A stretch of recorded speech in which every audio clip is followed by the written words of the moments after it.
السلام عليكم دمان أصحابتا وعاب يمر كله يا برامج كي رشدي دالنتا ما أنتي وحنكوها يا موضوع رهانتي أدي حيصولة وواحد بدنا أتكفى إيه دونتو سيدا أقولنا هاي قف الباء نجمع ده هي وحدوني يا إنه نقول كجارو نرشيسا جود هانت هذا بدت بدن نجمع ده هي ما يقانن سيدا يقول أوجر لهاي نرشوده وحاجرة صدق قيبات oo ay dadku u qaybsamaan markii la yiraahdo guusha yani wax qabadka iyo xilli la qabanayo iyo sida loo qabanayo waxay tahay qaybta koobaad qayb aan garanaynin waxay qaban lahaayeen siday u qaban lahaayeen iyo waqtiga qaban lahaayeen oo kuwa fail garoobay adduunkan ka fail garoobay kuwa labaad waxay yaqaanaan waxay qaban lahaayeen laakiin ma yaqaanaan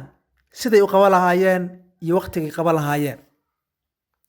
وكوا الدحات كأ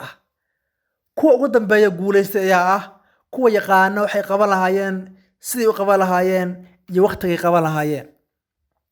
هذا هو حاصل عفاي مركي أد تقانا وحي قبل هيدي سدي وقبل هيد وقتي قبل هيد وحول با وقتي أيا جركوا هبون هذا وقتي أصلا وقت جاه برامج أيا تسفي عنه فهم يسا مركي أد تراعده لغنك الرسولك صلى الله عليه وسلم habeenkii fid hore seexato subaxiina aad xilli hore soo kacdo salaada subax ku tukato jameeco jus akhrisato ama si xisab intii aad awoodo raaciso adkaarta subaxnimo jimicsan aad ku soo qatinto sidaasna aad shaqadaada ku aado waxa hubaal ah in rabbi subxaanahu wa ta'aala ay ku barakaynayo shaqadaada asaagana ka hormarinayo guul la taaban karna aad gaarayso afar waxyaalood oo aniga aan sameeyo subax walba ma aana arag waxay subax uga wanaagsan tahay subaxii ma aana arag waxay shaqo uga wanaagsan tahay cilmi ka barasho badan tahay ma aana arag caafimaad uga fiican tahay ma aana arag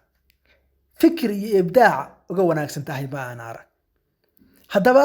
intaas oo in anigu aan ogaaday ee aan tijaabshay ee aan soo arkay afartaas shay waxay ku xusan tahay ama si daba joogtaa afartii kor aan ku sheegnay ee ahayd in aad salaada ku tukato jameeco quraanka aad akhrisato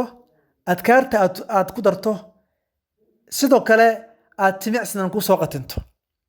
yani waa wax wada xiriira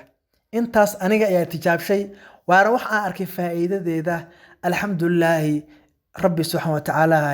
ayaan uga shukrinayaa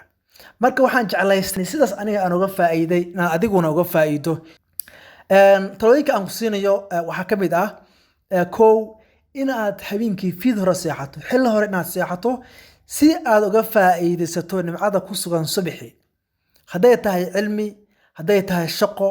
haday tahay yani wax walba oo aad markaas jeceshahay waa waxa waqtiga ugu wanaagsan ee wax la qabto dadku waxay dhahaan hal saac oo subaxii ah waxay la mid tahay 2 saac oo galabtii ah bal fiirso ilaahay baa ku beeray barako aan soo koobi karin buu ku beeray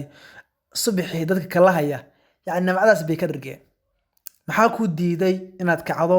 oo aad ka faa'iideysato nimcadan waxay la tahay waa cidna adiga unbay kugu xiran tahay berri ka bilaaw haddii aad awoodi karto